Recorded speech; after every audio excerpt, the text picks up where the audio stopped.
Pecados cometidos por ignorancia. Finalmente, si una persona pecare o hiciere alguna de todas aquellas cosas que por mandamiento de Jehová no se han de hacer, aun sin hacerlo a sabiendas, es culpable y llevará su pecado. Traerá pues al sacerdote para expiación, según tú lo estimes, un carnero sin defecto de los rebaños, y el sacerdote le hará expiación por el yerro que cometió por ignorancia, y será perdonado. Levítico 5, 17, 18. Nuestro texto supone que los seres humanos pueden hacer cosas prohibidas sin darse cuenta. Es más, no sólo lo supone, sino que lo da por sentado y establece una medida pertinente. La ley de Levítico contenía estatutos especiales para pecados cometidos por ignorancia, y una de sus secciones comienza con estas palabras: cuando alguna persona pecare por yerro, por ignorancia, en alguno de los mandamientos de Jehová. Si leen en algún rato disponible los capítulos 4 y 5 de Levítico, encontrarán que se asume, primero que nada, que un sacerdote puede pecar. La ley mosaica hace caso omiso de sacerdotes infalibles y de papas infalibles. Más bien era sabido y reconocido que los sacerdotes podían pecar, y que podían hacerlo también por ignorancia. Los labios del sacerdote han de guardar la sabiduría, pero como estaban rodeados de debilidades, aprendían a tener compasión del ignorante, ya que les quedaba claro que ellos mismos no eran perfectos en entendimiento.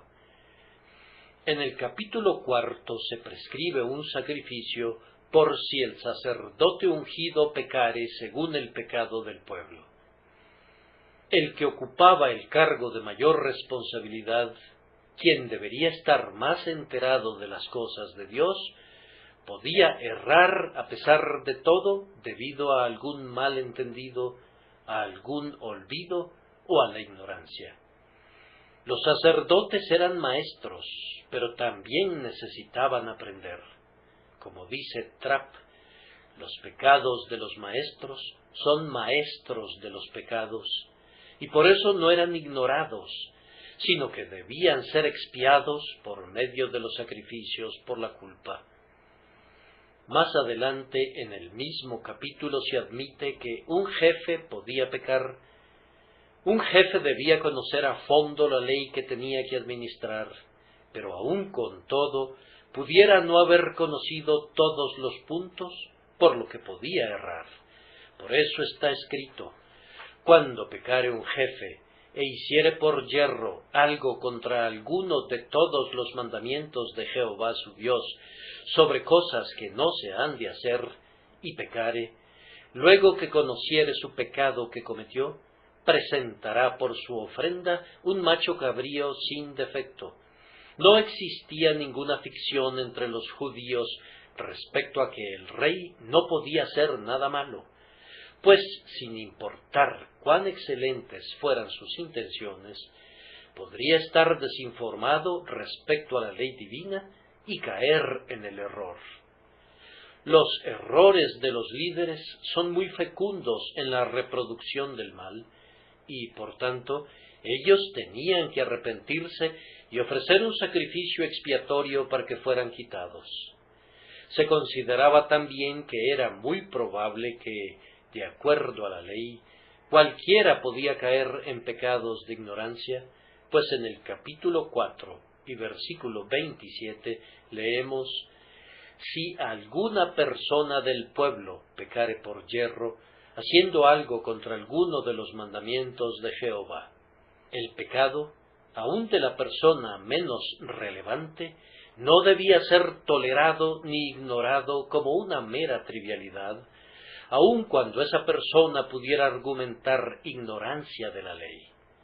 No debía decirse: oh, se trata de una persona muy insignificante, Lo hizo por error y por tanto no hay necesidad de darle ninguna importancia al hecho, sino que, por el contrario, también debía traer su sacrificio por la culpa para que el sacerdote hiciera expiación por ella. La ignorancia era lo bastante común entre la gente del pueblo y con todo no constituía una licencia para ellos ni los exoneraba de culpa. Pero, queridos amigos, no necesitamos recurrir a estas referencias de la Escritura, pues estamos muy convencidos, tanto por nuestra propia observación como por el veredicto de nuestra propia experiencia, que los pecados cometidos por ignorancia son posibles, pues nosotros mismos hemos pecado a menudo de esa manera, y hemos tenido que lamentarlo profundamente cuando nos hemos convencido de ello. Ya no haríamos de nuevo muchas cosas que nos permitíamos hacer, pues vemos un mal, aunque antes las hubiéramos juzgado lo suficientemente buenas. Una conciencia iluminada lamenta los pecados cometidos por ignorancia, cosa que nunca haría si fuesen errores inocentes. La palabra traducida como ignorancia podría ser traducida también como inadvertencia. La inadvertencia es un tipo de ignorancia actuada. El hombre frecuentemente hace el mal debido a la irreflexión, por no considerar la importancia de su acción o por no pensar en absoluto. Anda dando traspiés descuidada y apresuradamente en la opción que se le presenta primero y yerra por no verificar que hubiere sido recta. Cada día se cometen muchos pecados de este tipo. No existe la intención de obrar el mal, pero con todo se obra el mal. La negligencia culpable genera 1000 ofensas. La irreflexión y la insensibilidad engendran el mal.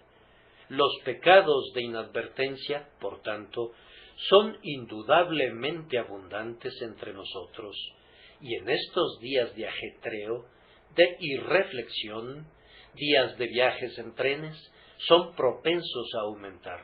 No nos damos el tiempo suficiente para examinar nuestras acciones. No guardamos con diligencia nuestros pasos. La vida debería ser una cuidadosa obra de arte en la que cada una de sus líneas y de sus matices debería ser fruto del estudio y del pensamiento, como las pinturas del gran maestro que solía decir: «Yo pinto para la eternidad». Pero, ¡ay!, la vida es emborronada a menudo como esas apresuradas producciones del paisajista en las que sólo el efecto del momento es considerado, y el lienzo se convierte en un mero manchón de colores pintados a toda prisa. Parecemos decididos a hacer mucho en vez de hacerlo bien. Queremos cubrir espacio en vez de querer alcanzar la perfección. Eso no es sabio. Oh, que cada pensamiento fuera conformado a la voluntad de Dios. Ahora bien, viendo que hay pecados que son cometidos por ignorancia y pecados que son cometidos inadvertidamente, ¿qué pasa con respecto a ellos? ¿Conllevan alguna culpa real? En nuestro texto tenemos la mente y el juicio del Señor, no los de la Iglesia o de algún teólogo eminente, sino los del propio Señor, y por tanto, permítanme leerlos una vez más para ustedes. Si una persona pecare, o hiciere alguna de todas aquellas cosas que por mandamiento de Jehová no se han de hacer, aun sin hacerlo a sabiendas, es culpable y llevará su pecado. Los pecados cometidos por ignorancia, entonces, son pecados reales que necesitan expiación porque nos involucran en la culpa. Con todo, debemos entender claramente que difieren grandemente en su grado de culpa de los pecados conocidos e intencionales. Nuestro Señor nos enseña eso en los Evangelios, y nuestra propia conciencia nos dice que así debe ser. El Salvador lo expresa así: aquel siervo que, conociendo la voluntad de su Señor, no se preparó, ni hizo conforme a su voluntad, recibirá muchos azotes. Mas el que sin conocerla hizo cosas dignas de azotes, será azotado poco. El que no conocía la voluntad de su Señor fue menos castigado que el ofensor intencional, pero aún así fue castigado y recibió unos azotes, y unos cuantos azotes son muchos más de lo que ustedes y yo pudiéramos desear recibir. Los mínimos azotes provenientes de la mano de la justicia bastarán para afligirnos gravemente. Un golpe ha bastado para que hombres buenos se revuelquen en el polvo y giman de aflicción. Los pecados cometidos por ignorancia son castigados, pues el profeta dice: mi pueblo fue llevado cautivo porque no tuvo conocimiento. Y también Oseas dice: mi pueblo fue destruido porque le faltó conocimiento. Pablo también se expresa así: cuando se manifieste el Señor Jesús desde el cielo con los ángeles de su poder, en llama de fuego, para dar retribución a los que no conocieron a Dios. Estos deben ser castigados, parece, aunque en la amenaza se mencione su pecaminosa ignorancia. Sí, y según mi texto, en la ignorancia misma hay pecado, pues el versículo 18 declara: el sacerdote le hará expiación por el yerro que cometió por ignorancia. La ignorancia de la ley entre quienes moran en el campamento de Israel es esencialmente pecaminosa. El israelita no se podía permitir ser ignorante. La ley era clara y estaba a su alcance. Si descuidaba el estudio del estatuto y lo quebrantaba, no podía ser excusado por su negligencia, en vista de que su negligencia era, en sí misma, un acto de omisión censurable. La deliberada ignorancia de la voluntad del Señor es pecado en sí misma, y el pecado que origina es grave a los ojos del Señor nuestro Dios. Bendito sea Dios, porque la solemne declaración del texto concerniente a la culpa de los pecados cometidos por ignorancia no necesita conducirnos a la desesperación, pues permitió un sacrificio para expiarla. Al descubrir su error, el ofensor podía traer su ofrenda y pagar el dinero de la transgresión por cualquier daño que hubiere causado por su acción. Y fue dada una promesa en conexión con el sacrificio expiatorio que sin duda era realizado con frecuencia por el individuo de contrito corazón, y será perdonado. Esta mañana no nos toca intentar buscar una excusa, sino buscar el perdón. Que el Espíritu Santo de Dios obre en nosotros una confesión sincera de ese pecado que no fue cometido a sabiendas, y mientras lo confesamos, que el Divino Espíritu aplique la sangre preciosa para que podamos experimentar un dulce sentimiento de perdón. Que el Señor nos conduzca a regocijarnos en la verdad de que la sangre de Jesucristo, su Hijo, nos limpia de todo pecado. La enseñanza de mi texto hace tres cosas sobre las que voy a hablar. Primero, por ella, el mandamiento es honrado. En segundo lugar, por ella, la conciencia es iluminada. En tercer lugar, por ella, el sacrificio es encarecido. Por la declaración divina de que los pecados de ignorancia son pecados reales, el mandamiento de Dios es honrado. No necesito multiplicar las palabras para demostrar que así es. Por esta solemne sentencia la ley es elevada a un lugar de pasmosa dignidad. Si realmente es así, que quebrantar uno de sus preceptos nos involucre en la culpa aun sin hacerlo a sabiendas, entonces la ley es en verdad entronizada en una terrible eminencia y ceñida con fuego. Ampliando este pensamiento, quisiera observar primero, queridos amigos, que mediante esto la ley es constituida como suprema autoridad sobre los hombres. La ley es suprema, mas no la conciencia. La conciencia es iluminada de manera diferente en diferentes hombres, y para la apelación definitiva en cuanto a lo bueno y lo malo, no puedes recurrirse a tu conciencia que está medio ciega, ni a la mía. Yo podría condenar lo que tú permites, y tú difícilmente tolerarías lo que yo apruebo. Ninguno de nosotros es juez, pero todos somos igualmente culpables cuando somos juzgados por la ley.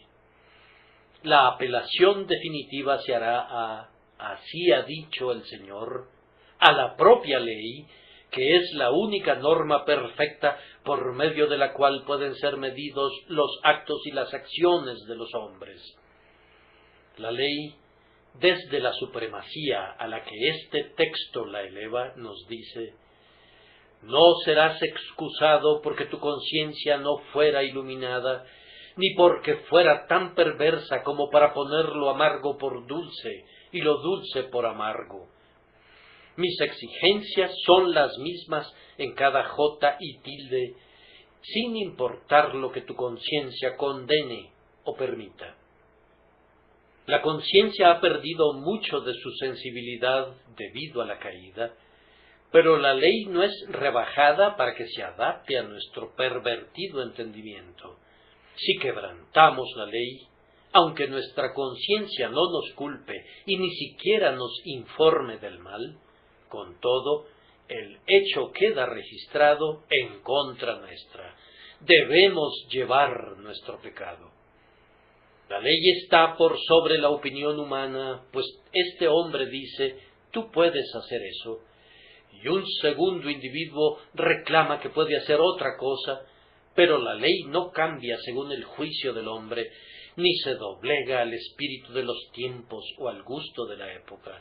Es el juez supremo, y para su decisión infalible no hay apelación. Lo bueno es bueno, aunque todos lo condenen, y lo malo es malo, aunque todos lo aprueben.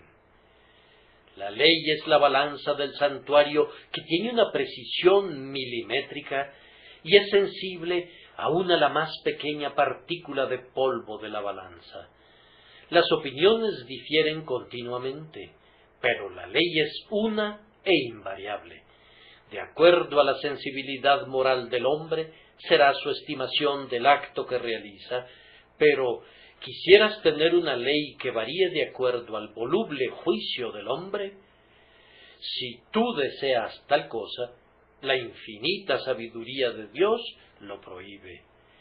La ley es una cantidad fija, una norma establecida, y si nos quedamos cortos en cuanto a ella, aunque no lo sepamos, somos culpables y debemos llevar nuestro pecado a menos que se realice una expiación. Esto exalta a la ley por encima de la costumbre de las naciones y de las épocas, pues los hombres son muy proclives a decir: es cierto que hice tal y tal cosa que no podría haber defendido en sí misma, pero, por otra parte, esa es la práctica comercial. Otras casas lo hacen.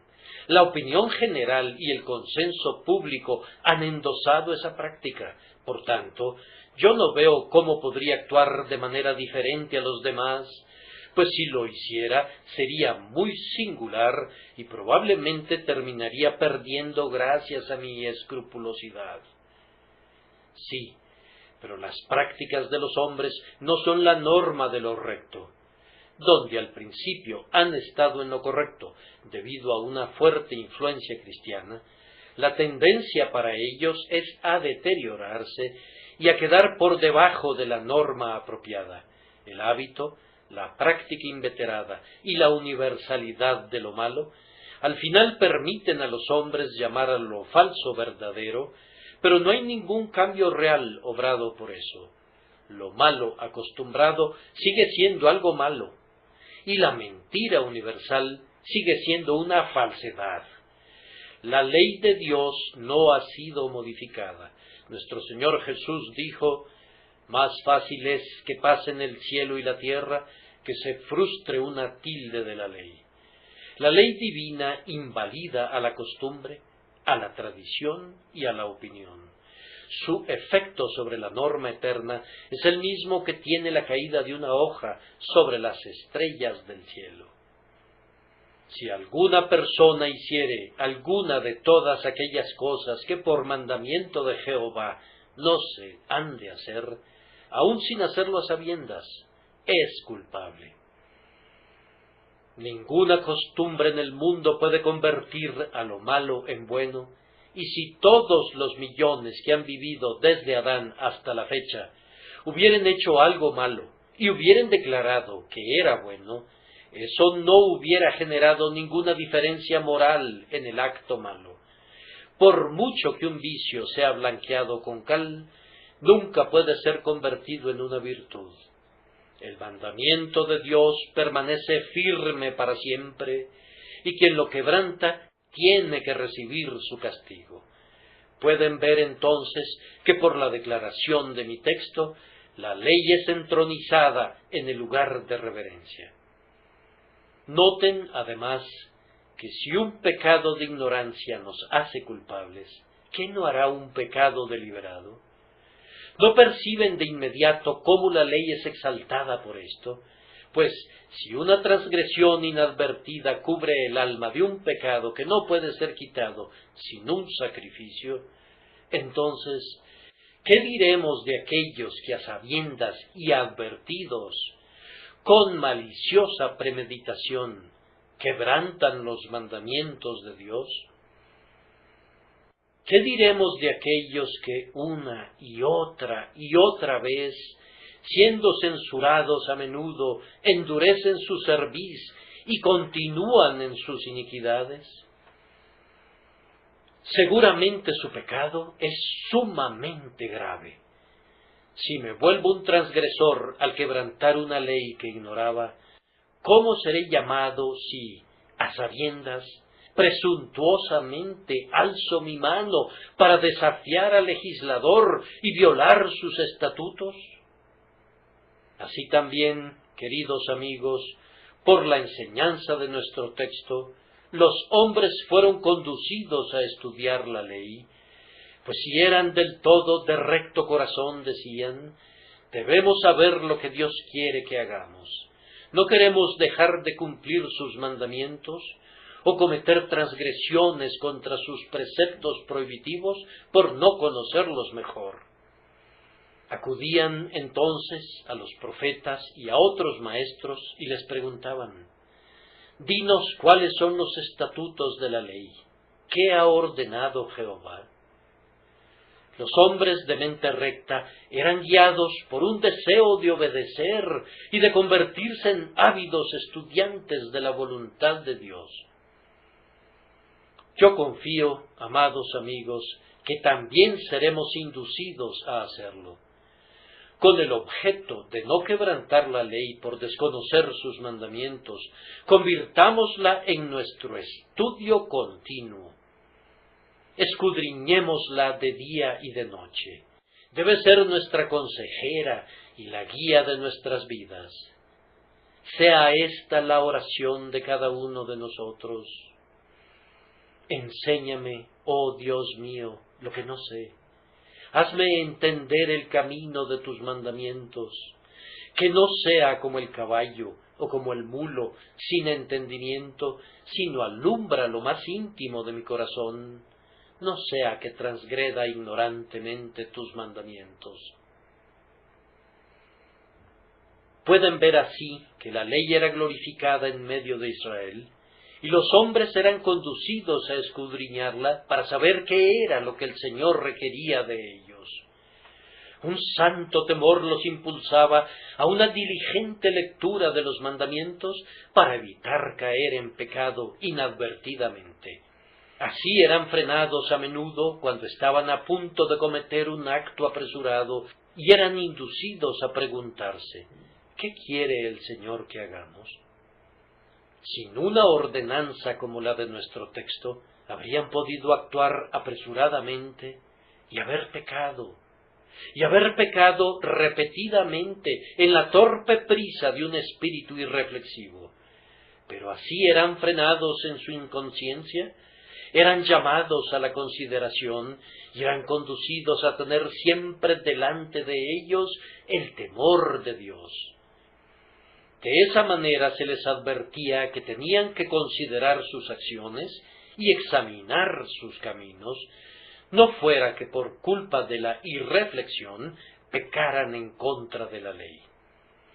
Y verán de inmediato, amados, que esto conducía a todo israelita sincero a enseñar la ley de Dios a sus hijos, no fuera que sus hijos erraran por culpa de la ignorancia o de la inadvertencia.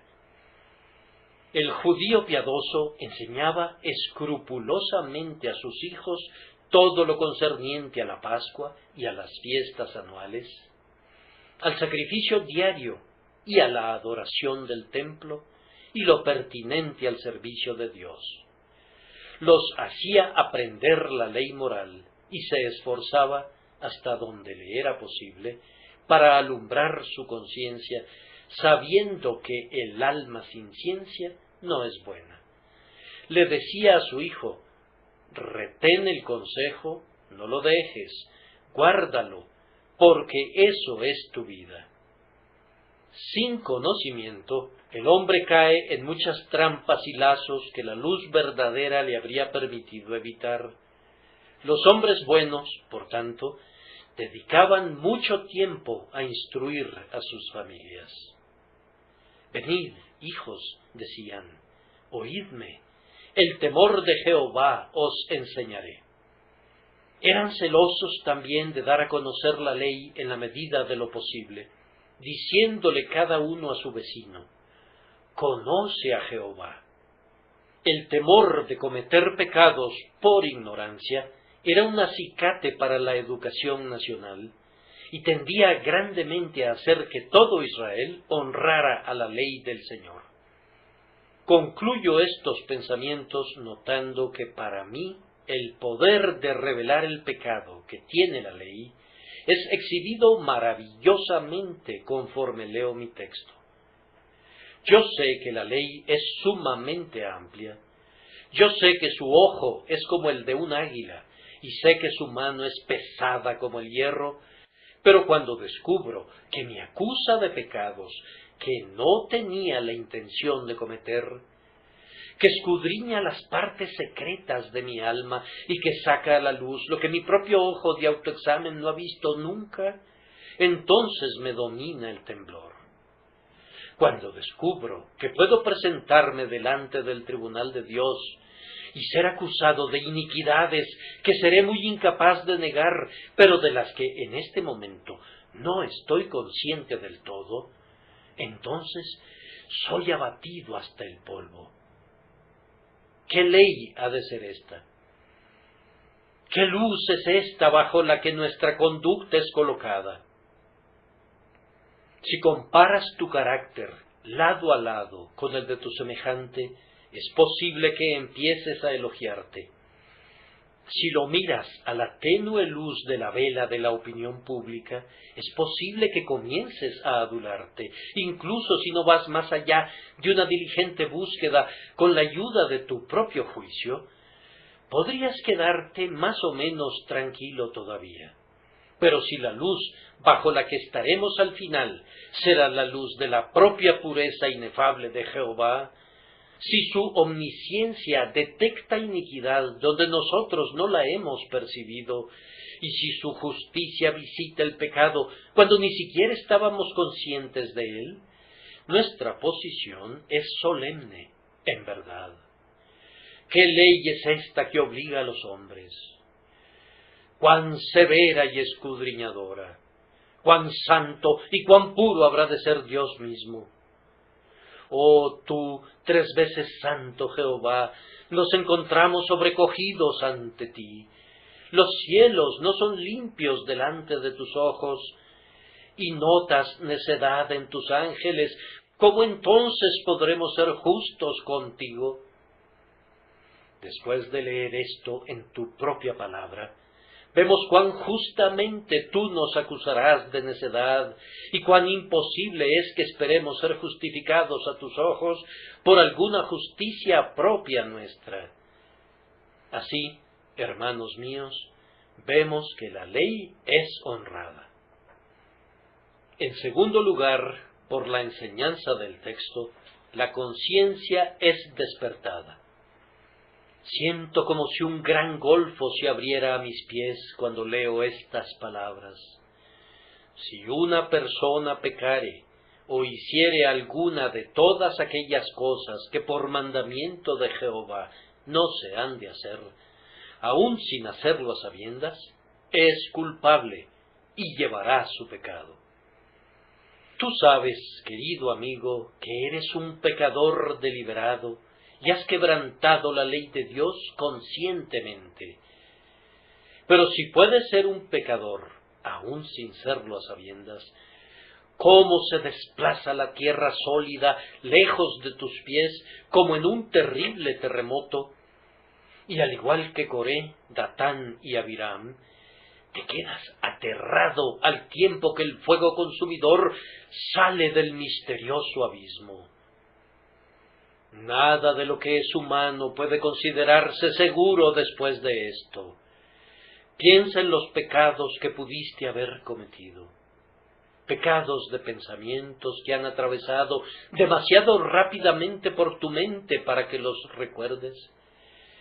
Pensamientos que pasan por tu mente como meras imaginaciones, como nubes que flotan arriba en el cielo, que arrojan una sombra voladora sobre el paisaje y se disipan.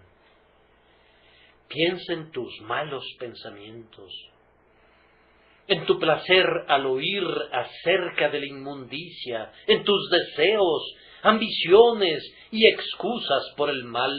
Todas esas cosas son iniquidades. Luego también nuestras palabras, nuestras precipitadas palabras de ira, de falsedad, de petulancia y de orgullo, nuestras palabras ociosas, nuestras palabras murmuradoras, nuestras palabras incrédulas, nuestras palabras irreverentes, palabras difícilmente intencionales, dichas casi sin pensar. ¿De qué multitud de ellas podríamos ser acusados? Y todas ellas están llenas de pecado. Y acciones de las que nos hemos excusado por completo, porque nunca las hemos visto a la luz de Dios, sino que nos hemos contentado con mirarlas bajo el débil rayo de la costumbre. ¿Acaso no son muchas las acciones que contienen pecado? Cuando pienso en todas las formas de mal, me veo forzado a temer que mucho de nuestra vida pudo haber sido un continuo pecado y que, con todo, tal vez nunca nos hayamos condenado o ni siquiera hayamos pensado al respecto. Recuerden ese gran mandamiento: amarás a Jehová tu Dios de todo tu corazón y de toda tu alma y con todas tus fuerzas. Cuán cortos nos hemos quedado de eso, tú y yo. Mentalmente no hemos servido a Dios a la perfección, ni tampoco los afectos lo han amado con toda la intensidad posible, ni el alma con sus deseos ha ido tras él tan ávidamente como debería. Verdaderamente somos culpables, mucho más culpables de lo que podamos imaginar jamás. Y en cuanto al segundo mandamiento, amarás a tu prójimo como a ti mismo, ¿quién de nosotros lo ha cumplido? ¿Hemos amado a nuestros semejantes con un amor que se haya aproximado siquiera a nuestro amor por nosotros mismos? Oh Dios, entre las variadas luces de tus 10 mandamientos, todos ellos incorporados en la blanca luz de esa importantísima palabra, amor, quedamos convictos y percibimos que nuestra ignorancia no nos ofrece ningún abrigo. Oímos tu voz y temblamos delante de ella al tiempo que tú dices, aun sin hacerlo a sabiendas, es culpable y llevará su pecado. Nuestra ignorancia, queridos amigos, es evidentemente muy grande. Yo no supongo que el cristiano más instruido aquí reclame poseer mucha sabiduría. La regla usual es que, entre más sepamos, más conscientes estaremos de la pequeñez de nuestro conocimiento. Nuestra ignorancia, por tanto, puedo dar por hecho que integralmente ha sido muy grande. Entonces, ¿qué amplitud ha habido debajo del manto de esa niebla de ignorancia para que el pecado se oculte y se multiplique? Así como los conejos pululan en los huecos de la roca, los murciélagos en las oscuras cuevas de la tierra y los peces en los profundos abismos del mar, así nuestros pecados pululan en las partes escondidas de nuestra naturaleza. ¿Quién podrá entender sus propios errores? Líbrame de los que me son ocultos. La ignorancia de muchísimas personas es deliberada en gran medida. Muchos no leen la Biblia del todo, o muy raramente, y luego lo hacen sin desear entender su significado. Aún algunos cristianos profesantes toman su religión de la revista mensual o de algún libro estándar escrito por un autor humano y adoptado por su denominación, pero pocos acuden a la propia palabra de Dios. Se contentan con beber en los torrentes enlodados de la enseñanza humana, en vez de llenar sus copas en la fuente de cristal de la propia revelación. Ahora, hermanos, si ustedes son ignorantes de cualquier cosa concerniente a la mente y a la voluntad de Dios, en el caso de cualquiera de ustedes, no es por falta de libro, ni por falta de un guía dispuesto a instruirlos en él. Pues he aquí, el Espíritu Santo espera ser generoso con ustedes en este sentido. Si alguno de vosotros tiene falta de sabiduría, pídala a Dios, el cual da a todos abundantemente y sin reproche, y le será dada. Si no lo sabemos, podemos saberlo. Nuestra ignorancia ha sido deliberada si permanecemos siendo ignorantes del Evangelio en este privilegiado país, donde hay reconocidamente tal masa de ignorancia voluntaria. ¿Quién de nosotros podría imaginar cuántas miríadas de malignas formas de pecado pululan en la lúgubre oscuridad? El príncipe de las tinieblas celebra su corte en la negrura de esa ignorancia que nosotros mismos hemos creado deliberadamente al rehusar venir a la luz. El enemigo siembra la semilla del mal por la noche. En medio de la egipciaca oscuridad, el grano maldito crece hasta alcanzar una terrible madurez y producir 100 por 1. Irrumpe, oh luz eterna, irrumpe sobre la opacidad de nuestra ignorancia, no sea que se vence hasta llegar a la eterna medianoche del infierno.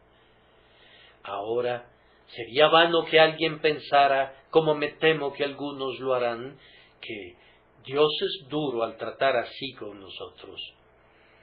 Si dices eso, oh hombre, te pido que recuerdes la respuesta de Dios. Cristo pone tu rebelde pronunciamiento en la boca del infiel que oculta su talento.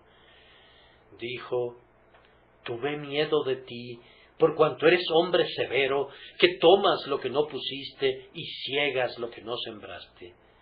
¿Qué respondió su Señor? En lugar de excusarse, que está muy por debajo de la dignidad del grandioso Dios, aceptó la propia confesión del hombre y le dijo, ¿sabías que yo era un hombre severo, que tomo lo que no puse y que ciego lo que no sembré? ¿Por qué, pues, no pusiste mi dinero en el banco para que al volver yo lo hubiera recibido con los intereses? Si sabes que Dios es duro, o dices que lo crees, entonces recuerda cuán denodado deberías ser para alcanzar su norma, pues, prescindiendo de cómo la llames, es la norma. Considérala severa si quieres, pero es obligatoria para ti, a pesar de todo, y por ella habrás de ser juzgado al final, de tal manera que no hay escape para ninguno de nosotros por inculpar a nuestro Hacedor. Es mucho más sabio someterse y ansiar la misericordia. Para que nuestra doctrina parezca menos extraña, recordemos que de acuerdo a la analogía de la naturaleza, cuando las leyes de Dios son quebrantadas, la ignorancia de esas leyes no previene el castigo que recae sobre los ofensores. La ley natural es un tipo instructivo de la ley moral y espiritual, y de ella podemos recoger mucha enseñanza. Tenemos, por ejemplo, la ley de la gravitación, por la cual los objetos son atraídos entre sí. Es inevitable que los objetos pesados caigan a la tierra. Un hombre piensa que puede volar, se pone alas y sube a una torre. Está plenamente persuadido de que está a punto de remontarse como un pájaro. Los espectadores son invitados a contemplar esa maravilla que despierta grandes expectativas. La ley de la gravitación está en contra del inventor, pero él no lo piensa así. El pobre hombre cree firmemente en su propio vuelo, pero en el momento en que salta de la torre, cae a tierra y solo se recobra su cuerpo destrozado. ¿Por qué Dios no suspendió su ley, ya que el hombre no la violó intencionalmente? No, la ley es rígida y no cambia, y quien ofende en ignorancia paga el castigo. He leído que los chinos en Pekín sufren con frecuencia severos inviernos. Tienen carbón en el subsuelo, pero rehúsan extraerlo por temor a desestabilizar el equilibrio de la Tierra y a provocar que el celeste imperio, que está ahora en la parte superior del universo, se invierta y quede en la parte inferior. Los chinos están plenamente conscientes de esta creencia, pero ¿se altera el clima para adaptarse a su filosofía? ¿Los calienta Dios sin carbón en invierno? De ninguna manera. Si rechazan los instrumentos para calentarse, tienen que sentir frío. Su ignorancia no eleva la temperatura ni siquiera medio grado. Un médico, con el mejor propósito posible, se esfuerza por descubrir una nueva medicina para poder aliviar el dolor. Al hacer sus experimentos, inhala un gas letal, desconociendo que era fatal. Muere tan inevitablemente como si hubiera tomado algún veneno deliberadamente. La ley no es suspendida para recompensar su benevolencia y para evitar el fatal resultado de su error. Prescindiendo de cuáles hubieran podido ser sus motivos, Él ha quebrantado una ley natural y le es aplicado el castigo establecido. Ciertamente, tal como sucede en el mundo natural, descubrirán que pasa lo mismo en el mundo espiritual. Pero hurguemos un poco en la pregunta a manera de argumento. Es por necesidad que debe ser de acuerdo a esta declaración. No es posible que la ignorancia sea una justificación para el pecado, pues, si lo fuera, el resultado sería que entre más ignorante sea el hombre, más inocente sería. Entonces, seguramente sería cierto que la ignorancia es una bienaventuranza, pues la perfecta ignorancia no tendría ninguna responsabilidad y estaría libre de todo pecado.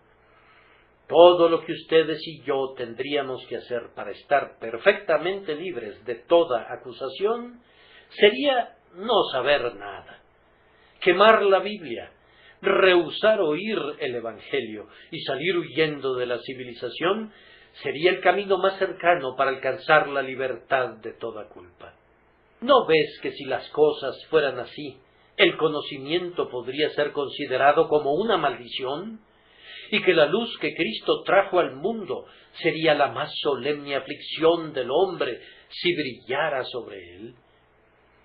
Yo protesto que en mi estado no regenerado, si hubiera estado seguro de que la ignorancia me habría librado de responsabilidad, habría cerrado toda avenida del conocimiento y habría trabajado arduamente para permanecer en la oscuridad. Pero no puede admitirse una tal suposición.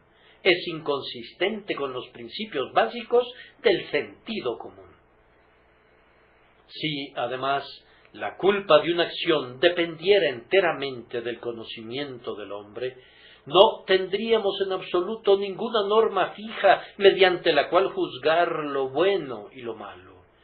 Sería una variable de acuerdo a la iluminación de cada individuo y no habría ninguna corte de apelación definitiva e infalible. Supongan que el Código de Leyes de nuestro país fuera construido sobre el principio de que sólo en proporción a que el hombre conozca la ley será culpable de quebrantarla. Entonces, un gran número de personas argumentaría verazmente ignorancia y una mayor cantidad se esforzaría por hacerlo. Y un método tan sencillo y tan fácil para obtener la absolución se volvería muy popular de inmediato. El arte de olvidar sería estudiado diligentemente y la ignorancia se convertiría en una herencia envidiable. Habría caballeros que serían presentados por estar borrachos y alterar el orden, habiendo ya pagado la multa una veintena de veces, que todavía dirían que no sabían que podrían ser castigados de nuevo, puesto que ya habían pagado la multa con mucha frecuencia. Se argumentaría la ignorancia tan continuamente que prácticamente eso pondría fin a toda la ley y los propios cimientos del Estado se verían socavados. Eso no podría ser tolerado. Es absurdo a primera vista. Además, la ignorancia de la ley de Dios es en sí misma un quebrantamiento de la ley, puesto que se nos ordena conocerla y recordarla. Así habló el Señor por medio de su siervo Moisés. Pondréis estas mis palabras en vuestro corazón y en vuestra alma, y las ataréis como señal en vuestra mano, y serán por frontales en vuestros ojos. Y las enseñaréis a vuestros hijos, hablando de ellas cuando te sientes en tu casa, cuando andes por el camino, cuando te acuestes y cuando te levantes, y las escribirás en los postes de tu casa y en tus puertas. El conocimiento de la ley era un deber y la ignorancia un crimen. ¿Puede ser posible entonces que un pecado sea una excusa para otro? Rehusar escudriñar la palabra de Dios es un pecado del hombre. Pudiera ser que porque comete este pecado vaya a ser excusado por las faltas a las que su deliberada ignorancia lo condujera. Eso es imposible. Si los pecados de ignorancia no fueran pecados, entonces la intercesión de Cristo sería por completo una superfluidad. Ustedes recuerdan que nuestro texto el domingo pasado por la mañana fue habiendo orado por los transgresores, y lo ilustramos por el texto, Padre, perdónalos, porque no saben lo que hacen. Pero si no hubiera pecado, cuando un hombre no sabe lo que hace, ¿por qué nuestro Señor oró pidiendo perdón por la ignorancia de los transgresores? ¿Por qué pedir perdón si no fuera nada malo? La forma correcta de pedirlo habría sido, Padre, no te pido que los perdones, pues no hay ninguna ofensa que perdonar, en vista de que no saben lo que hacen. Pero por el hecho de que pidió el perdón, queda claramente demostrado que hay culpa en el pecado de ignorancia. La obra del Espíritu Santo sería también una obra mala en lugar de una obra buena, para los corazones de los hombres, si la ignorancia fuera una excusa para el pecado, pues Él ha venido para convencer al mundo de pecado. Pero si por no estar convencidos de pecado son inocentes de Él, ¿por qué convencerlos de pecado? ¿De qué sirve revivir una conciencia e iluminarla y hacerla sangrar por una transgresión, si no fuera una transgresión, bajo el supuesto de que la conciencia nunca fue hecha consciente de ella? ¿Quién es aquel que ha de blasfemar de tal manera contra el Espíritu Santo como para decir que su obra es innecesaria e incluso ociosa? Por tanto, los pecados de ignorancia tienen que ser pecaminosos. Consideren una consecuencia más derivada de la doctrina contraria. Entre más perverso sea un hombre, más endurecido se vuelve y es más ignorante respecto a la belleza de la santidad. Todo el mundo sabe eso. Un pecado que turba a un niño cuando está en casa con su piadoso padre, no lo turbará cuando llegue a tener 50 años de edad, si se ha entregado a una vida de vicio.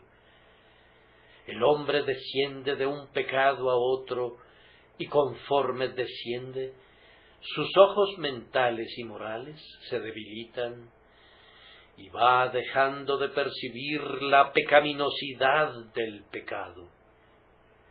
Si un hombre que ha alcanzado la propia cima de la infamia puede cometer cualquier atrocidad sin la menor idea de que es algo malo, si puede engañar y mentir y jurar y no sé qué otras cosas más, y con todo considerar que todo eso no es nada y que basta con limpiar su boca, si ese hombre es culpable de menor pecado por la muerte creciente de su conciencia y el limitado grado de su conocimiento espiritual, entonces verdaderamente las cosas están trastornadas.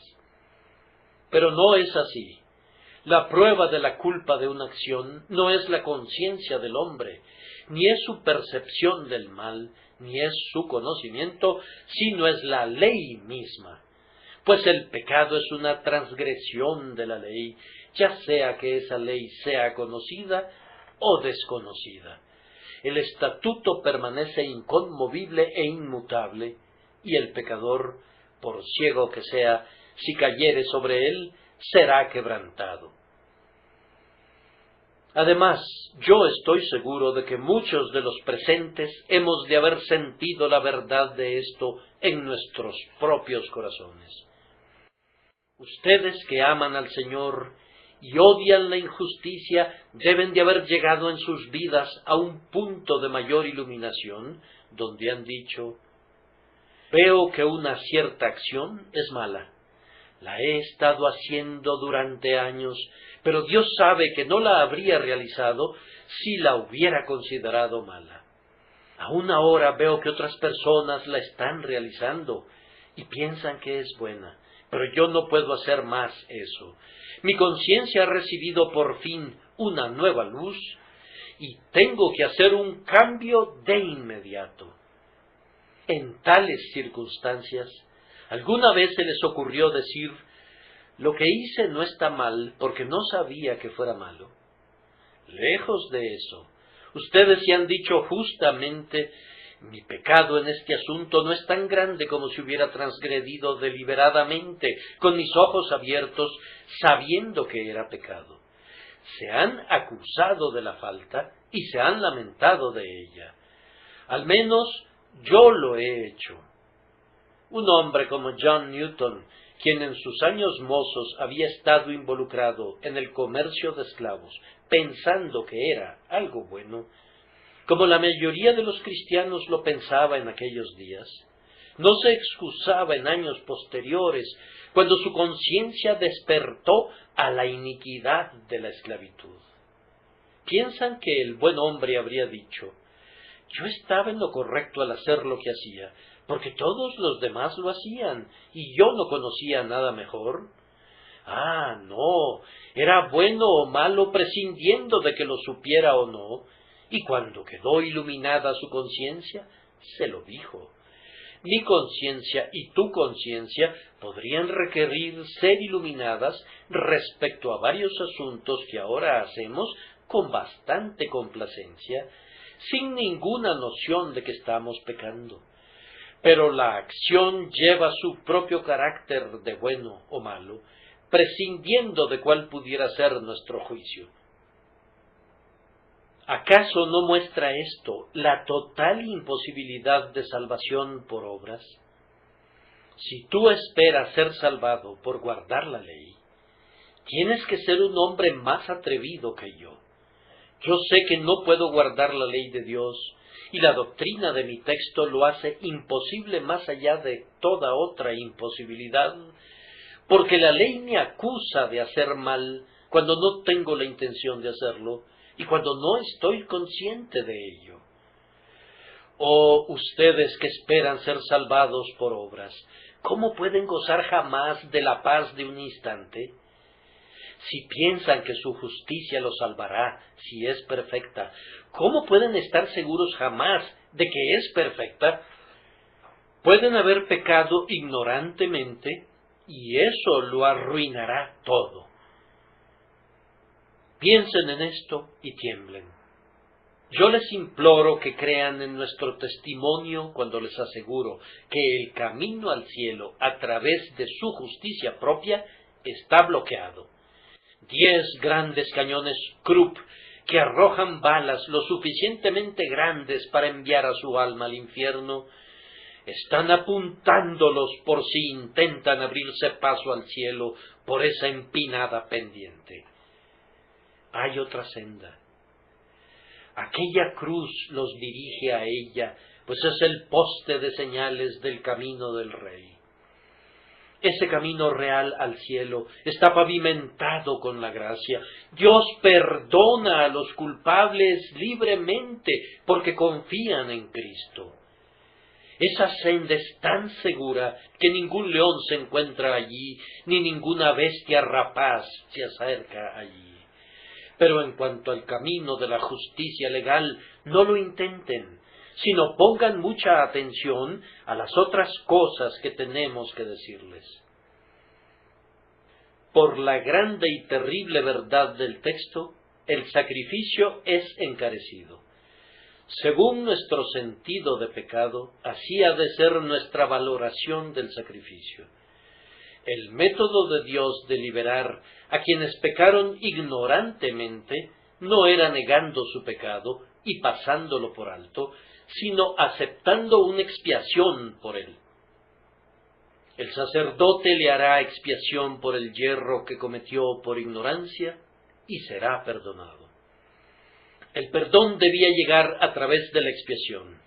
Cuán grandemente ustedes y yo necesitamos una expiación por nuestros pecados de ignorancia, en vista de que nuestra ignorancia es grande. Oh sangre de Cristo, cuánto te necesitamos. Oh divino sustituto, cuán grandemente requerimos de tu sangre limpiadora. Cuán misericordioso es de parte de Dios que esté dispuesto a aceptar una expiación. Pues si su ley hubiese dicho que no hay una expiación posible, habría sido justa.